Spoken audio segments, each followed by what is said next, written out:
Hey guys, here it's Max with another episode of Max's Car Blog, and today we have a beautiful BMW 330i. So in this video, I'm just going to quickly show you around the BMW. I'm here in sunny South Florida, and I was given this car as a loaner at Brayman of the Palm Beaches, and they were very gracious while they were fixing my X3 to let me drive around in this beautiful 330. So I'm going to go over some of the nuances and gadgets and check out the interior and just kind of do a quick review here. It's got the sport seats, which are very nice. I'm not sure if they're full leather. I could look that up, but they kind of feel like leatherette. I'm not sure. It's got this nice wood trim. It's hard to see on the camera, but I'll try to get some of the, there we go. So there's the wood grain. Compared to my X3, which also has the wood grain, this one only has wood grain right here on the dash, down here on the center console, and I think that's it. I don't see any other wood grain. So when you get the wood grain, you only get those two places. Interior is pretty standard, kind of stark BMW-ish. Some interesting features to note are there's no off button on the AC. It does say off right here, but you basically just have to go all the way down there. The styling of the center screen is very nice. I think that they did a good job of making it not look too tacked on, and they're now starting to kind of integrate it into the dash more, which is nice. There's some interesting choices of materials between the silver trim, the wood trim, the flat black, kind of satin black, soft touch dash, and then actually there's more wood down here, so you do get another piece of wood there, and then some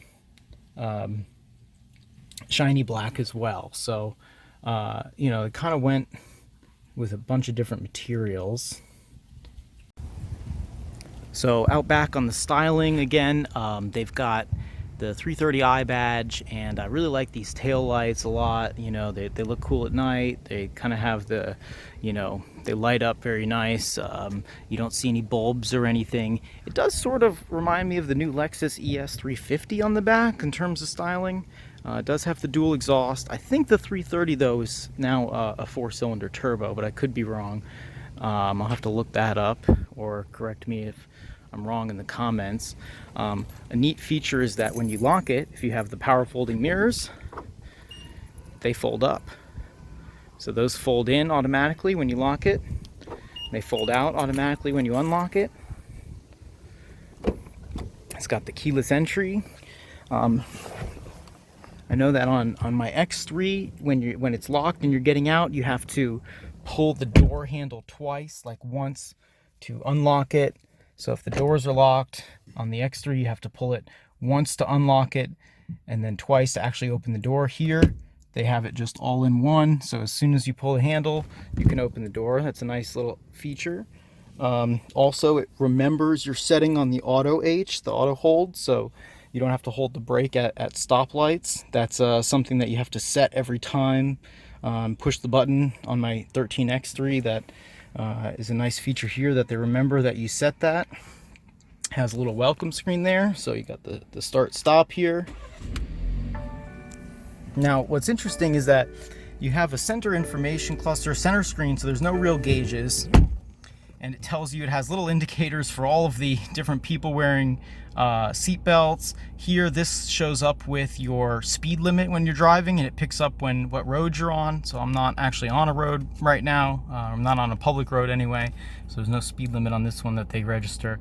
Some of the displays over here on the right, you can see it has horsepower and torque, and so you can flip through those displays by pushing the BC button on the end of the stalk here. So you push BC and it flips through and it goes to your phone, or it tells you what mode you're in, or it tells you your MPG, or it goes back to just your trip computer. Or this is the sport displays, and then you also see comfort down here, and so then You can change your modes over here. You've got Eco, Pro, Comfort, and Sport. And then when you push any of those buttons, it also changes up here. So if I push Sport down here, it'll show Sport up here, and then you can use the dial. And what's interesting, you can use the dial, or you can use, so here if I do Sport again, so you can use the dial,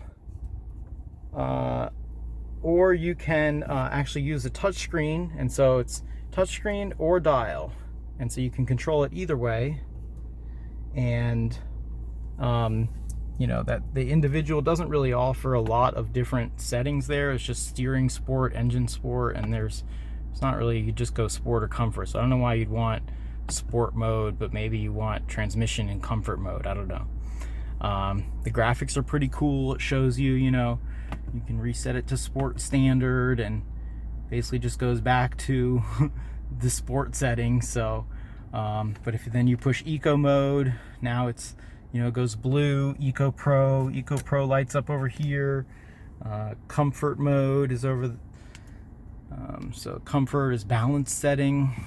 Then down here you've got another little screen that shows you, you know, how high your air is, and if you turn it all the way off, it just disappears. So then you've got your map here, but you've also got your map here, and I haven't been able really to get this map to go away. I don't think there's any real other settings for what you see in the middle there, or at least I haven't found any. I haven't spent a whole lot of time with the car, but it's neat because if you know, let's say you go over to your phone settings over here, or your media, you know, or your home, and you can see all kinds of stuff, but that way your map is still here if you have a different setting over there. Also down here, what's interesting is that it has map and nav. And then the other interesting thing is, like, this whole panel actually pushes in. So if I push map, I'm like pushing a button, but you can see there's not actually any deviations between these buttons. So you kind of push down on the whole panel like a giant button, but it knows where you're pushing. So if I push home, I push down and it feels like it's pushing down like a button. But again, the whole panel itself is kind of moving. And that's true over here as well. These aren't actually separate buttons. They're sort of just all one button. And so when you push it in the middle, it feels like the whole thing pushes down. When you push it on one side, oh, that's interesting. So Sport mode actually turns off your automatic start-stop as well. And then you've got your electronic parking brake here. Another cool feature that I loved about BMWs is when you put your hand down here, it'll actually light up there. And so I'm just dragging my finger across. I think that might have been Doug DeMuro that showed me that one, but I'm not actually pushing these in. I'm just dragging my finger across, and you can see what radio stations. Then when you push it, obviously you go to that radio station, but you can drag it across and it'll tell you what the different stations are without actually pushing it. It's touch sensitive. Push in to turn off down there. So those are some of the quick features, quick overview of the car. It's got a nice sunroof up here. Not super huge, but pretty big, you know, bigger than maybe standard sunroof, you know, in the last gen of X3, or of 3 Series rather. I love the sport seats. The sport seats have a lot of adjustability. The lumbar adjusts on the sides, and side bolsters adjust. Another interesting thing is it doesn't seem to have adaptive cruise control, but it does have lane monitoring. The cruise control settings are down here, and you can actually, one of them, this one with the limit, it says speed limit control activated, so it'll only let you go as fast as the speed limit on the road. All right, and the last thing I wanted to show you was just that, you know, they are all digital gauges, and you know, even the gauges change when you put it in like comfort mode, you put in sport mode and eco mode, it changes the color of the gauges, and actually the RPMs go away, and it shows you your, I'm not sure what that is exactly. I guess, oh, it's your MPGs. Another interesting thing that's different for this BMW than BMW has been doing in the past, on the temperature gauge, it's really a water gauge now, whereas BMW used to have an oil gauge. So the oil temperature was the temperature gauge that they showed you in the dash, but now it's a water temperature gauge. And when you go back to the normal view here, the RPMs are reversed, and so when you rev it up, it's like going counterclockwise which is, the counterclockwise is a little bit weird to look at. So when you're, going around town and you see the RPMs going up, they're going up now counterclockwise. And so it's weird to see it coming this way toward redline. Also, when you get on the throttle, I'm pretty sure there's some fake engine noise coming in, because it sounds really good, but it almost sounds a little bit too good. Anyway, so that's all I had really. This is a 2020 or 2021 BMW 330i. Thanks for watching. All right, last thing I wanted to point out real quick, it may not be showing up good on the camera here, but the backup camera is a really high quality, and so it's like HD, there's very, very high resolution on the backup camera.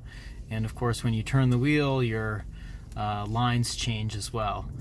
So that was the last thing I wanted to point out here. Oh, and also down here on the AC controls, there's no way to sync it. I know that on my X3 there's a button where you can sync the driver's side and the passenger side, and unsync them with a hard button. But now with this car, you have to do it through the menus there. So you have to go in through the menus to unsync them and to sync them back.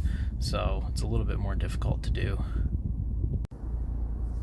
All right, so just to wrap up, a few driving impressions of the car. It's pretty comfortable to drive, but it is also pretty sporty. And so when you have it in the sport mode, it is pretty sporty. And so if you're getting this to be a real comfortable cruiser, then you may want to look elsewhere. Mercedes, I don't know, I haven't driven the new C-Class, but it's not super quiet. It's probably not that much quieter than like my Jetta.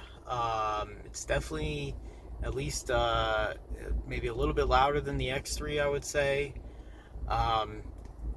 Inside it's again kind of stark down here. You don't really have that much, but the steering is pretty well weighted.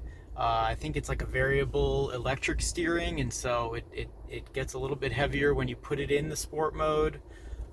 There's decent feedback to it. There's also the lane assist when you're on the highway, and so that kind of jerks you back in the lane a little bit if you're drifting over toward the edge.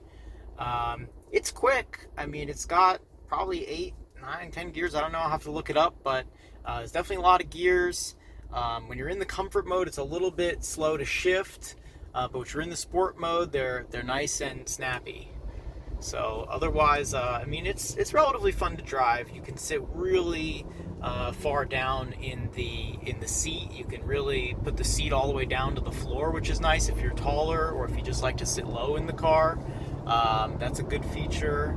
And again, the seats are really super comfortable, and if you're just tooling around town, it's a really pretty comfortable ride. But you definitely have that sportiness, and it is really well balanced. I didn't really get to test out the handling too much. The roads in Florida are kind of straight, so I haven't really tested it at the limits of the handling, and it's not my car, so I wasn't going to do that. But it handles really well. It feels really well balanced. It doesn't feel like nose heavy at all. Like I said, the steering is pretty well weighted, and there's decent feedback to it. It does what you want, kind of no drama, and definitely has a lot of get up and go. What I really noticed actually was that there was really little to no turbo lag at all, and it almost even feels kind of like a naturally aspirated engine in that respect.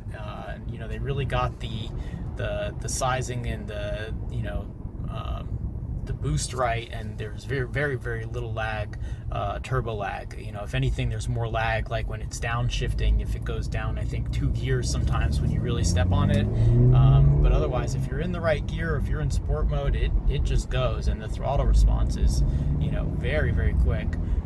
You only really have a delay when it's downshifting and then has to build up some boost, but otherwise I feel like it's barely even got any turbo lag at all, so that's a good thing. And I can't really comment on the MPGs or anything because I didn't really drive it that much, so I'm sure it gets decent gas mileage too. But that's all that I had here on the in half a mile, new 330, turn right. The new 330.